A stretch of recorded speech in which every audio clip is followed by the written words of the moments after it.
स्वागत है आपका। मैं हूं योगेंद्र, आप देख रहे हैं नारी, और नारी में हम बात करेंगे आजादी के इतने सालों बाद एक ऐसा अवसर जब हम अमृत महोत्सव मना रहे हैं और देश की सर्वोच्च पद पर यानी कि राष्ट्रपति होंगी द्रौपदी मुर्मू।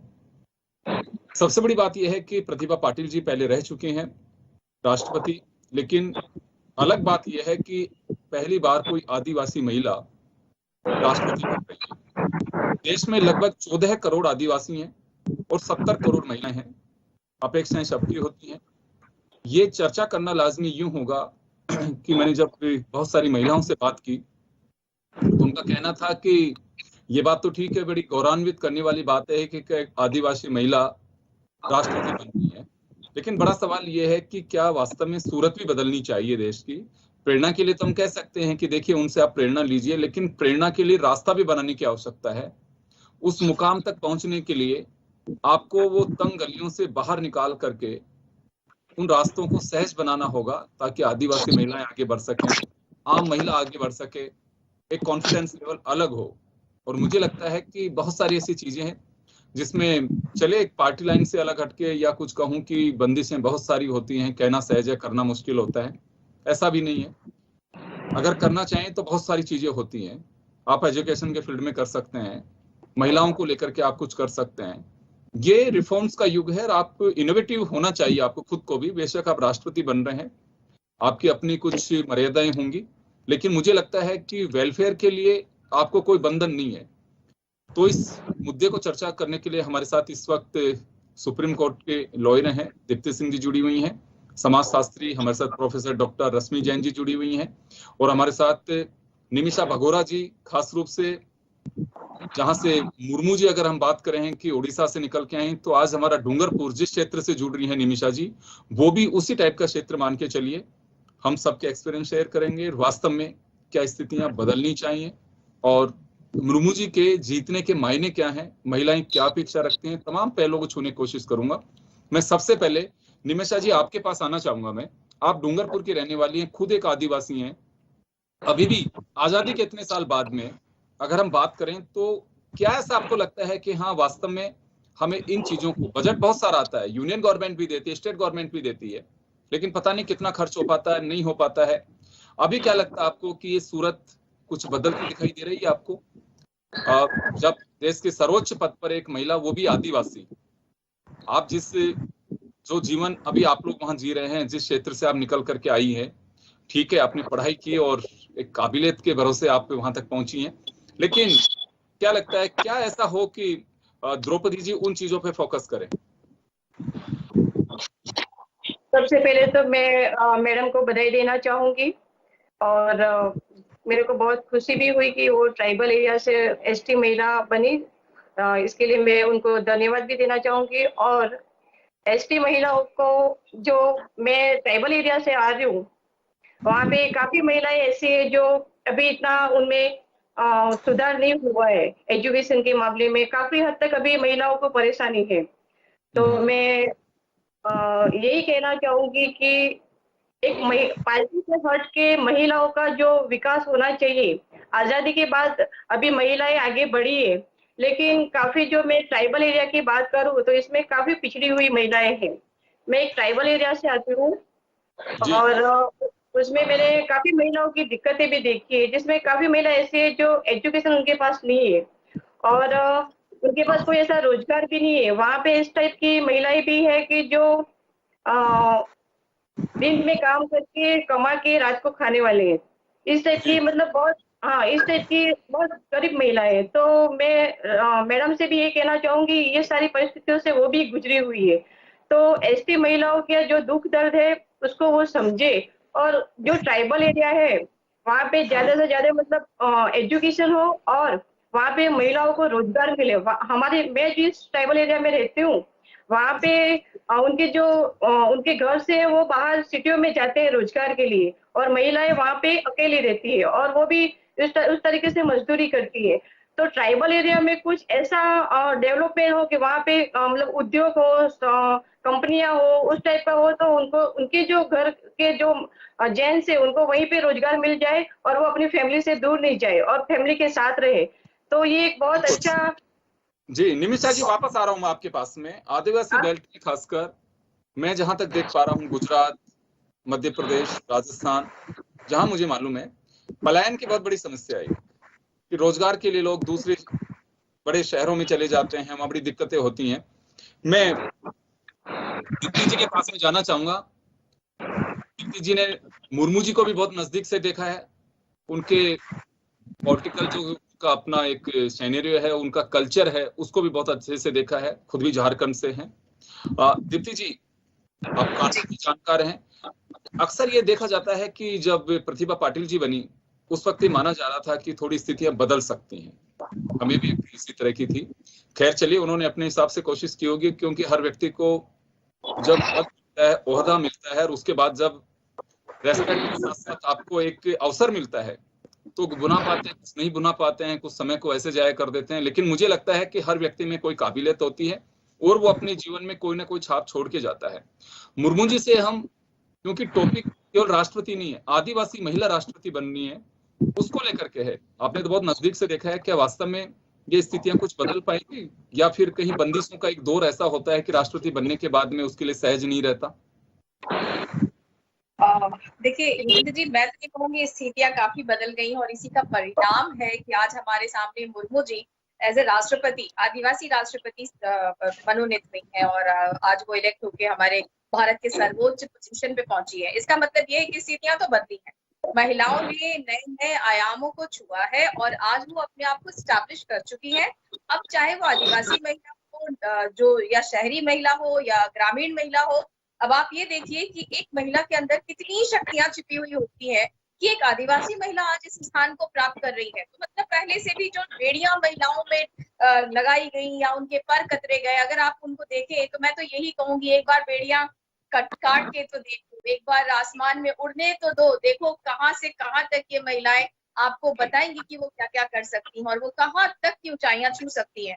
तो योगेंद्र जी, मैं तो यही कहूंगी स्थितियां बदली हैं और बदल गई हैं, तभी तो आज बिल्कुल एक ऐसे क्षेत्र से एक महिला, जो आप सोचिए जहाँ खाने तक की दिक्कत है, कई ऐसे मेरे पुराने वीडियोस आप देखेंगे तो मैं राष्ट्रपति मुर्मू जी के साथ कई ऐसे जगहों पे मैं गई हूँ जहाँ पे उनके साथ मैंने काम किया है, तो वहां पे भी उनको आप देखा कि वो किस घर और परिवेश से आई हैं, उन्होंने काफी तकलीफें देखी हैं और उसके बाद अगर आज उस पोजीशन पे आ गई हैं, तो उन महिलाओं की क्या बात जो बहुत आराम से जिंदगी काट रही हैं, पढ़ लिख रही हैं, वो तो पता नहीं और क्या कर ले। तो मैं तो कहूंगी सिर्फ मौके की बात है, मौका आज मिला है, आपको हर एक अपने आप को साबित करने के लिए भारत में तैयार है। आयाम बदले हैं, बदल गए हैं, बस इसको देखने और समझने की जरूरत है। जी बिल्कुल, निश्चित रूप से मैं रश्मि जी का रुख करना चाहूंगा। मैम, आपके पास आना चाहूंगा। बहुत सारी चीजें हमने डिस्कस भी की हैं और देख भी रहे हैं। आप समाजशास्त्र जुड़ी हैं, बहुत सारी ऐसी रिसर्च भी आती हैं, बहुत अपने साथियों के साथ भी चर्चा की होंगी। खासकर मैं आदिवासी बेल्ट की बात करूंगा। क्या आज हम महसूस करते हैं कि वो चीजें आज भी खड़ी हैं जिन्हें दुरुस्त करने की आवश्यकता है? चीजें बदली है, इसमें कोई संदेह नहीं है। पहले अगर जब आजादी के वक्त की बात हम लिटरेसी रेशो देखें, आप आदिवासी महिलाओं को तो आप बिल्कुल सुनने के कगार पे लेके जाइए। जनरल भी कितना कम था और आज बहुत सारी स्थितियां बदली। लेकिन आज भी ऐसी क्या चीजें हैं कि जिन पे फोकस करने की आवश्यकता है, जिसे हम एक कुप्रथा के रूप में देखते हैं, कुरीतियों के रूप में देखते हैं, जिन्हें दुरुस्त करने की आवश्यकता है? देखिए, बहुत सारी चीजें हैं। अभी आपने कहा आपको सक्सेस स्टोरी दिख रही है द्रौपदी मुर्मू जी की कि वो कैसे निकल कर आई है, लेकिन उसके पीछे की जैसी अभी गाथा सुनाई कि वो रास्ता आसान नहीं था। हाँ, न सिर्फ उनके लिए बल्कि सभी महिलाओं के लिए ये राह आसान नहीं है। उन्हें बहुत कुछ चीजों से जूझना पड़ता है। इवन इफ अगर वो चाहे वो महिला अच्छे संभ्रांत परिवारों में पैदा हुई हो, तब भी वहां पर उनको पितृसत्तात्मक जो मानसिकता है उसको झेलना पड़ता है, उसके आगे निकलना पड़ता है। बहुत सारी कुरीतियों का सामना करना पड़ता है। महिला को एक अभी भी हम जो है ना, एक बच्ची जब पैदा होती है तो हम उसको एक रिस्पॉन्सिबिलिटी के रूप में देखते हैं, एक बर्डन के रूप में देखते हैं। जब किसी बच्ची के जन्म होने पर अगर आप उसको बोझ के रूप में देखेंगे, ऐसा बोझ जिसको हमें विवाह के द्वारा उतारना है, तो फिर आप उसकी परवरिश में भी वही कहीं ना कहीं वो बीज बोएंगे जहां पर वो अपने आप को दोयम समझेगी। सबसे बड़ी समस्या जो हमारे समाज की है वो महिलाओं को दोयम समझने की। उनके जो उनका जो कंट्रीब्यूशन है, योगदान है, उसको हम दोयम समझते हैं। हम सोचते हैं कि सिर्फ अगर करियर बनाएगा कोई व्यक्ति या महिला जब बाहर जाकर करियर बनाती है तो ही वो सफल होती है, ऐसा नहीं है। कहते हैं ना कि हर सफल व्यक्ति के पीछे एक सफल महिला का हाथ होता है, एक महिला का हाथ होता है जो कि उसको उसका परिवार संभाल रही है, तब वो निश्चिंत होकर बाहर जा सकता है। उसी प्रकार से जब महिला बाहर जाना चाहती है तो उसको उसके परिवार का समर्थन, उसका सहयोग बहुत अपेक्षित होता है। अब बहुत सारी ऐसी महिलाएं हैं जिनको वो सहयोग नहीं मिल पाता। जब वो नहीं मिल पाता तो फिर वो आगे बहुत ज्यादा आगे नहीं बढ़ पाती। कुछ जुझारू होती है तो बढ़ जाती है। तो देखिए बात वही है कि हम पौधे लगाते हैं और एक पौधे को बार बार उखाड़ते ही रहे या उसमें पानी ना दें तो वो भी कुम्हला जाएगा। उसी प्रकार से महिलाओं को अगर आप संविधान तो हमें कहता है कि हम इक्वालिटी देते हैं, आपको समानता का अधिकार देते हैं, आपको सारी समानताएं, क्या दिक्कत है? लेकिन दिक्कत तो ये है ना कि अवसर नहीं है। आपने वो देखी होगी, एक तस्वीर देखी होगी जिसमें दिखाया जाता है कि जब रेस के ट्रैक के ऊपर, एथलेटिक ट्रैक पे महिलाओं को देख रहे हो तो महिलाओं के पुरुष जब वहां भाग रहे हैं तो उन्हें उनके सामने कोई बाधा नहीं है, लेकिन महिला के सामने ऑब्स्टिकल रेस है जिसमें बच्चा भी है, जिसमें माता पिता भी है, जिसमें परिवार की जिम्मेदारी भी है, खाना बनाना भी है, सारी सोशल रिस्पॉन्सिबिलिटीज है। उसके बावजूद महिला जो है उसमें वो जुझारूपन है कि वो आगे बढ़ना चाहती है। हमने देखा इन्फेंटिसाइड, फीमेल इन्फेंटिसाइड, बच्चियों को मार देने की, फीटिसाइड का मामला। हम देखते हैं कि सेक्स रेशियो हमारे यहाँ कितना गड़बड़ा है। अभी नई सेंसस में तो हमें उम्मीद है कि अच्छा आंकड़ा होगा, लेकिन ये फिर भी संतोषजनक नहीं है। एक अच्छे राष्ट्र के लिए, इस सशक्त राष्ट्र के लिए जरूरी है कि उसकी आधी आबादी जो है वो भी सशक्त हो। तो वह राष्ट्र जहां पर आपका सेक्स रेशियो गड़बड़ाया हुआ है, चाइल्ड सेक्स रेशियो आप देखेंगे तो वो और भी ज्यादा खराब है, तो कहाँ वो दर्शाता है कि आपकी महिलाओं की स्थिति आपके समाज में क्या है। तो ये सबसे पहले मुझे लगता है कि मुर्मू जी का जो निर्वाचन हुआ है आज, उससे मुझे लगता है कि एक आशा की किरण जागी है कि एक वह महिला जो कि इतनी बाधाओं को पार करके आई है, तो निश्चित रूप से महिलाएं बहुत आगे जा सकती हैं यदि उन्हें समान अवसर प्राप्त हो, उनमें कोई विश्वास रखे, उनमें ट्रस्ट रखे, तो वो बहुत कुछ कर सकती है, आसमान छू सकती है। बिल्कुल निश्चित रूप से। देखिए हम ऐसे वक्त जब आजादी अमृत महोत्सव हम सब लोग मना रहे हैं, मैं 3 चीजें जरूर शेयर करना चाहूंगा। द्रौपदी मुर्मू जी राष्ट्रपति बनी है, ये भारत के मजबूत लोकतंत्र की रूप में देखना चाहिए कि हाँ भारत का लोकतंत्र कितना मजबूत और किसको कभी भी अवसर मिल सकता है। इसमें कहीं वो नहीं है कि इनका कोई पॉलिटिकल बैकग्राउंड ऐसा हो कि चलिए पीढ़ियों से चले आ रही है, इनको मिलना ही था, वो बिल्कुल नहीं है। दूसरा, लेकिन एक 2 चुनौतियां और होंगी जो एक, जैसे अभी रश्मि जी ने भी कहा और मुझे कुछ बातों से दीप्ति जी के से भी लग रहा था कि हमारे यहाँ जो सोच आज भी है कि महिला है यार नहीं कर पाएगी, जो ये सोच ये बदलनी होगी कि जब वो राष्ट्रपति बन के देश चला सकते हैं तो महिला कुछ भी कर सकती हैं, प्लेन उड़ा सकते हैं, युद्ध के अवसर आएंगे तो वहां पे भी गोली भी चला सकती हैं। तमाम हमारी ये जो सोच है पितृसत्तात्मक, जो उसको बदलने की बड़ी आवश्यकता है। मुझे लगता है कि वो एक माहौल बन पाएगा। एक सबसे बड़ी बात यह है कि आज बिल्कुल ठीक है कि हमारा लिटरेसी रेशो बहुत अच्छा है, अवसर भी मिल रहे हैं। जहां जब महिला को अवसर मिलता है तो निश्चित रूप से वो साबित भी कर देती है कि हाँ मैं हूं, किसी से कम नहीं। ये बिल्कुल सत्य है।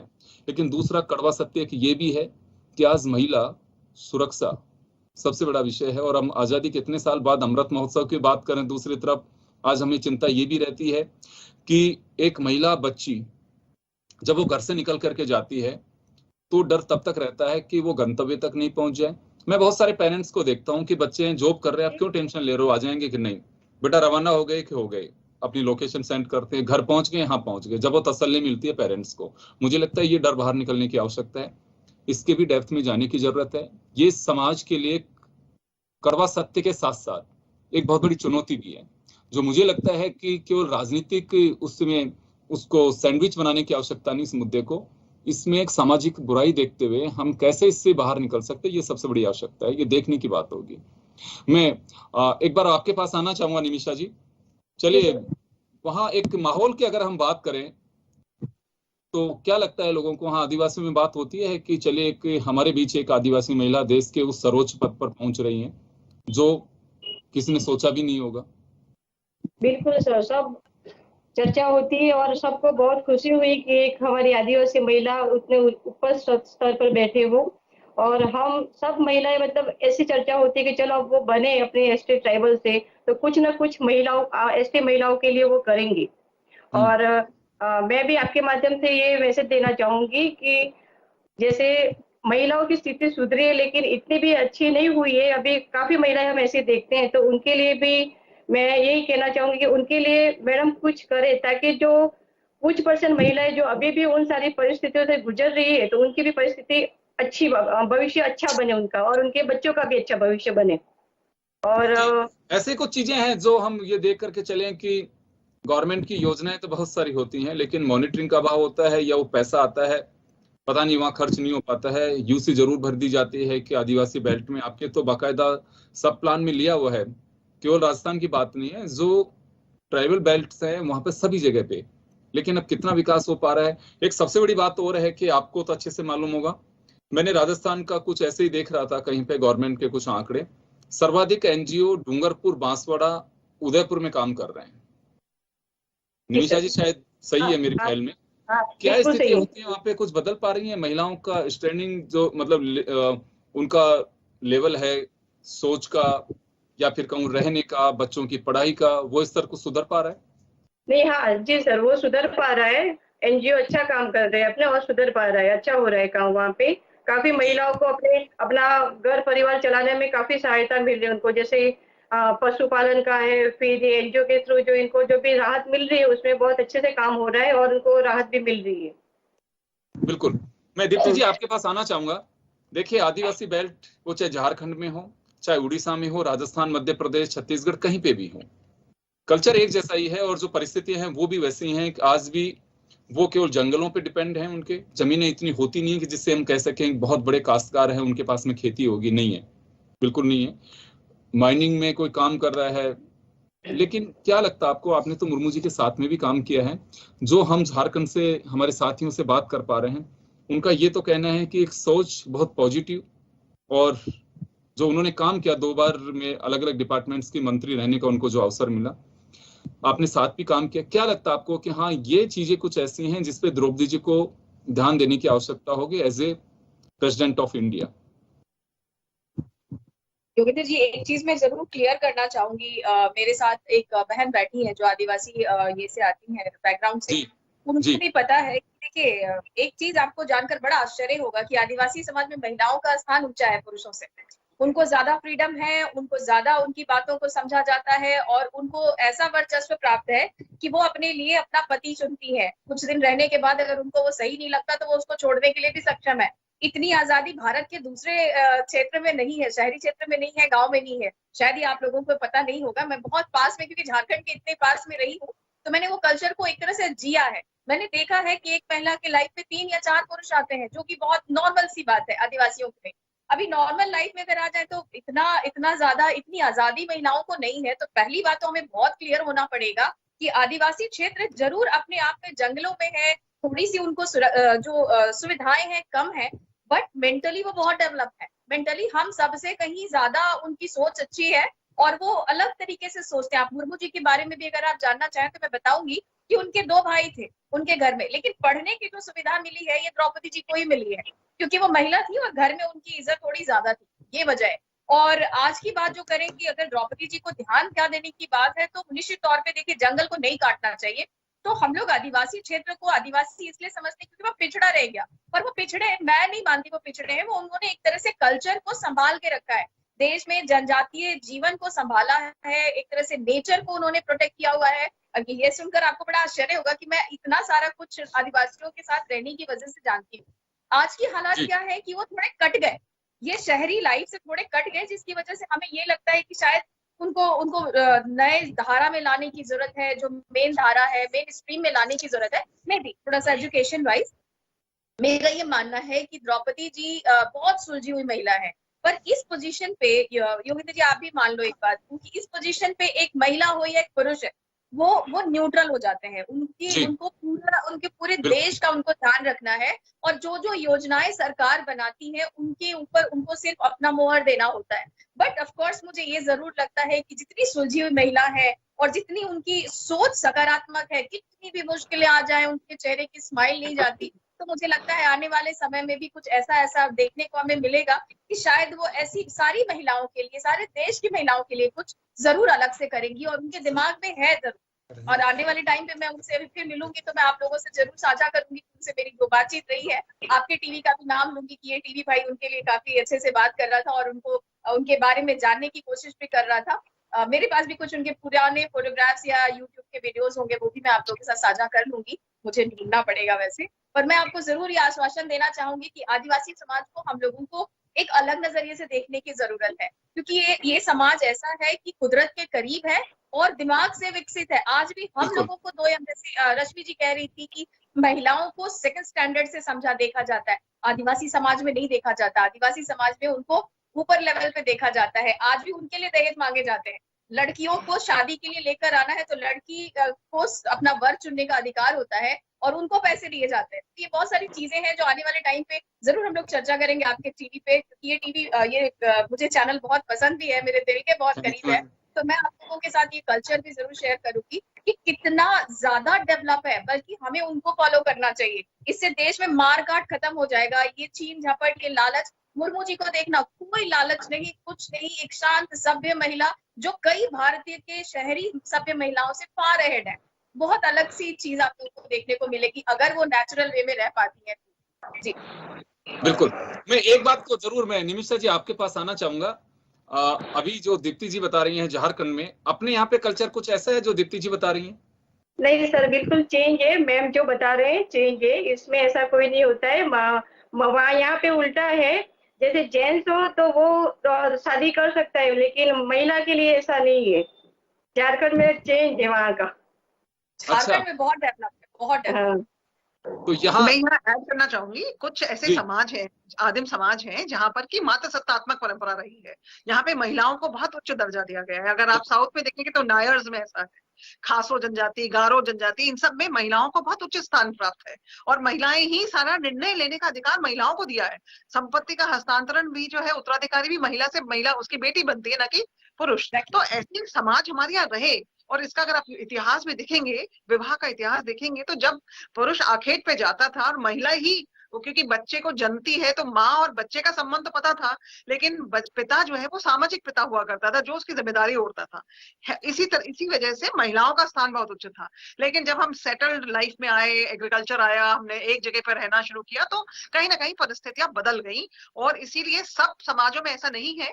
और ये मैं एक चीज ऐड करना चाहूंगी कि कोई ऐसा नहीं है कि अगर हमको अपना वर चुनने की स्वतंत्रता है, वो अच्छी बात है, लेकिन जो वधु प्राइस, ब्राइड प्राइस जिसका आप कह रहे हैं, वो भी कोई अच्छी प्रथा नहीं है, वो कुप्रथा है। हम अपने आप को बेच नहीं रहे हैं, पिता अपनी बेटी को बेच नहीं रहा है। तो जो ये जो प्रथाएं हैं, वो हमें, अगर हम उसको जो मुख्य धारा की प्रथा के साथ में देखते हैं, तो हमें लगता है कि वहां पे महिला का स्थान ऊंचा है। महिला का स्थान निर्णय लेने में है, उसको पर भागीदारी अभी भी उसकी काफी कम है। यदि ऐसा नहीं होता तो महिलाएं कहीं आगे होती।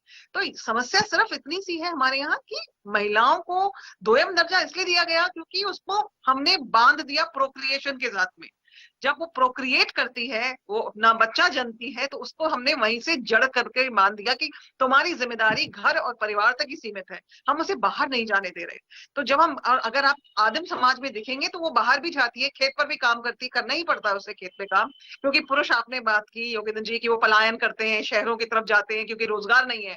स्पेशली जब अब आजकल हम देखते हैं कि हमारे पास प्रकृति भी कहाँ रह गई, हमारे पास जंगल भी कहाँ रह गए। जंगल भी तो सरकार ने ले लिए, फॉरेस्ट भी, जो हमारे नेचुरल फॉरेस्ट जो है वो प्रोटेक्टेड उसमें आ गए। तो सबसे बड़ी समस्या जो आदिम समाज के साथ आ रही है कि उनका जो पारंपरिक व्यवसाय था, वो पारंपरिक व्यवसाय हमने छीन लिया। जब हमने उसके पारंपरिक व्यवसाय को छीन लिया और अब हम उनके पास कोई और व्यवसाय के साधन नहीं है, तब समस्या पैदा होती है। तो ये जरूरत ये है कि हम उनको, अगर हम उनका पारंपरिक व्यवसाय ले रहे हैं, सरकार की अगर नीतियां इस प्रकार की हैं, और अगर एनवायरमेंट प्रोटेक्शन एक्ट अगर आप लगा रहे हैं, तो आपको उनको किसी न किसी रोजगार में संलग्न करना पड़ेगा, नहीं तो रिवोल्ट होंगे, नहीं तो वहां पर भी सारी समस्याएं आएंगी, संघर्ष होंगे, प्रतिरोध होगा। क्योंकि आज आखिर जीने के लिए उन्हें भी कुछ तो चाहिए, तो प्रतिरोध होगा। तो इसलिए जरूरत है हमें एक सम्यक दृष्टिकोण से देखने की। हमें उनको एक कहते हैं ना कि समाज का एक बहुत उपयोगी अंग है, अपनी संस्कृति उन्होंने समेट के रखी है। हम अगर अपनी संस्कृति को, भारतीय संस्कृति को देखना चाहते हैं तो आज भी हम वहां जाकर देख सकते हैं कि किस प्रकार की संस्कृति थी। तो संस्कृति को समेट के रखें, उसका ये मतलब नहीं है कि हम उनको बिल्कुल अलग थलग कर दें, उनको कहें कि आप ऐसे ही बने रहिए, आपको मुख्य धारा में आने का नहीं आना चाहिए। उन्हें मुख्यधारा में भी आना है, क्योंकि हम चाहते हैं कि द्रौपदी मुर्मू जैसे और उदाहरण आए आगे, जिससे कि समाज में ये कह सकते हैं ना, समाज में ये सीख जाए कि आप कहीं पर भी रहने वाले हो, इन भारतवर्ष के किसी भी कोने में रहने वाले हो, लेकिन आप सबको समान अवसर प्राप्त है। ये हमारे भारतीय लोकतंत्र की बहुत बड़ी विशेषता है। बिल्कुल, इसमें कोई संदेह नहीं है। और हम लोग सब संविधान से बंधे होते हैं, क्योंकि ये एक चर्चा करना प्रासंगिक इस वजह से भी है कि द्रौपदी जी एक प्रेरणा स्रोत के रूप में, दरअसल महिलाओं के लिए, जैसे अभी कहा दीप्ति जी ने भी कहा, आपने भी कहा कि उड़ान बहुत कर सकती हैं, पंख खुलने का एक आप आसमान तो दीजिए। बिल्कुल ठीक बात है। देखिए, वो संविधान की शपथ लेकर के राष्ट्रपति बन रही हैं, और संविधान से हम सब लोग बंधे होते हैं, उसमें सब है। आप धर्म, क्षेत्र, जाति, लिंग, उन सब चीजों से आप उठे हुए हैं। आप ऊपर लिंग भेद नहीं हो सकता कि महिला के लिए आप ये कर सकते हैं, पुरुष के लिए ये कर सकते हैं। लेकिन एक जवाबदेही की जो बात होती है, मुझे लगता है कि द्रौपदी जी को उसमें दखल जरूर देना होगा कि जो पैसा है गवर्नमेंट की योजनाओं का, उनकी क्या पोजीशन है। अगर कहीं पे भी किसी बेल्ट में, वो उनको अधिकार है, ये वो मंगवा सकती हैं। क्योंकि मुझे मार्गरेट अल्वा का यहाँ पे अच्छे से ध्यान है, रश्मि जी आप बहुत अच्छे से जानती हैं कि वो एजुकेशन के सेक्टर को लेकर के जिस तरह से वाइस चांसलर्स को खुद कॉल करके बुलवाती थी, मीटिंग लेती थी। वो चाहती थी कि बालिका शिक्षा केवल एक स्लोगन नहीं हो, वो दिखना भी चाहिए कि हायर एजुकेशन में भी बच्चियां दिख रही हैं, वो जॉब में भी दिखाई देती हैं। तो मुझे लगता है कि कुछ काम ऐसे हैं, कई बार ये होता है कि उच्च पद पे पहुंचने के बाद में आप रबर स्टैम्प बन जाते हैं। बिल्कुल नहीं होना चाहिए। समय बदल रहा है, स्थितियां बदल रही हैं, और हमें उम्मीद है कि परिस्थितियां जो दिखाई देती हैं, जिन पे चर्चा होती हैं, वो भी निश्चित रूप से बदलेंगी। तभी मुझे लगता है कि सूरत भी और सीरत भी तभी बदल पाएगी। मैं दीप्ति जी आपके पास आना चाहूंगा एक बार, समय कम है। कुछ चीजें हैं जो हम संविधान से बंधे होते हैं। आप हम कहें कि 70 करोड़ आबादी महिलाओं की है तो उसी पे फोकस करिए, या 14 करोड़ आदिवासी हैं उन पे फोकस करिए, बिल्कुल नहीं हो सकता। लेकिन ऐसा क्या हो सकता है कि कानून के बंधन के साथ में हम वो कर सकते हैं। जैसे मैंने अभी कहा कि मार्गरेट अल्वा जी का मैंने उदाहरण दिया, जब राजस्थान की गवर्नर थी। तो ऐसे कुछ हो सकते हैं कि आज जवाबदेही कि आपने कोई भी नियम बनाए, कायदे बनाए, उनकी मॉनिटरिंग का बहुत बड़ा अभाव है। पैसा वहां पे प्रॉपर तरीके से खर्च होता है, नहीं होता है, उसका बड़ा अभाव है। तो एक जो जवाबदेही होनी चाहिए, क्या आपको लगता है कि हाँ, उस पर थोड़ा फोकस करने की आवश्यकता है? देखिए, अगर हम लोग इस बारे में चर्चा करेंगे तो बहुत लंबा समय जाएगा, क्योंकि संविधान में अगर आप ध्यान से देखेंगे तो राष्ट्रपति के पास बहुत सारे एग्जीक्यूशनल पावर दिए ही नहीं है। They have just a power to sign on the, जो भी मैनिफेस्टो आता है, जो भी इनके प्रधानमंत्री और बाकी लोकसभा या राज्यसभा की तरफ से पारित होकर आता है, उनको सिर्फ सिग्नेचर करना होता है। हाँ, वो अपनी तरफ से थोड़ी बहुत सिफारिश किसी चीज की कर सकते हैं, थोड़ी बहुत अपनी तरफ से वो कह सकते हैं कि ऐसा नहीं, ऐसा होना चाहिए, बट वो बहुत ज्यादा इन्फ्लुएंसिव वे में कुछ नहीं कर सकते। तो कहीं ना कहीं हमारा यहाँ पे संविधान लैक कर रहा है, जिस सब्जेक्ट पे भी हम लोग आगे चर्चा करना चाह रहे हैं। पर हाँ, ये जरूर है कि एक व्यक्तित्व भी होता है। एक व्यक्तित्व में इतना दबंगई हो सकता है, इतना दबाव हो सकता है कि कोई भी सरकार थोड़ा बहुत तो उससे कहीं ना कहीं दबती है। जैसे हमारे एपीजे अब्दुल कलाम थे, तो उनकी बात को जल्दी से सरकार ना नहीं बोल पाती। अगर उन्होंने कोई भी सजेशन दिया है तो वो सजेशन लास्ट मोमेंट में उन्हीं की बात मानी जाती थी। तो ये होता है, एक व्यक्तित्व है। अब देखिए मुर्मू जी किस तरीके से अपने व्यक्तित्व को कितना यहाँ पे स्ट्रांगली प्रेजेंट कर पाती हैं, क्योंकि एक महिला है, आदिवासी बैकग्राउंड से आ रही है, सीधी है, सुलझी हुई है, तो वो किस लेवल तक इस तरीके के अब्दुल कलाम को रिपीट कर पाती है, वो देखने वाली बात होगी। बट हाँ, मैं आपकी बात से बहुत सहमत हूँ कि हर एक पोजीशन का अपना एक ओहदा है, उसको ध्यान में रखते हुए उसको एक ऐसा पावर जरूर होना चाहिए कि वो कुछ ना कुछ ट्रांजिशनल कर पाए, समय के साथ कुछ चेंजेस कर सके। जी, तो चलिए, बहुत बहुत धन्यवाद आप सभी का। दीप्ति जी की स्वास्थ्य ठीक नहीं है, लेकिन विशेष रिक्वेस्ट पे इन्होंने हमारे इस आग्रह को स्वीकार किया। इनको फीवर हो रहा है और खराब हो रहा है, क्योंकि मेरे को खुशी की बात हमारे दर्शकों के लिए कि आप द्रौपदी जी के साथ में आपने काम किया, काफी टाइम स्पेंड किया, तो वो सारी चीजें भी आपने बताई। अभी इसके बाद में कभी हम फिर आपसे चर्चा करेंगे। रश्मि जी काफी बिजी थी, इनसे रिक्वेस्ट किए, और आखिरी वक्त पे मैंने निमिषा जी से रिक्वेस्ट किया, ये भी हमारे साथ जुड़ी हैं, ये भी लॉयर हैं खुद भी, निमिषा जी भी। तो चलिए, बहुत बहुत शुक्रिया तमाम अतिथियों का और हमारे दर्शकों का। नारी में धन्यवाद। दीजिए इजाजत, नमस्कार। धन्यवाद।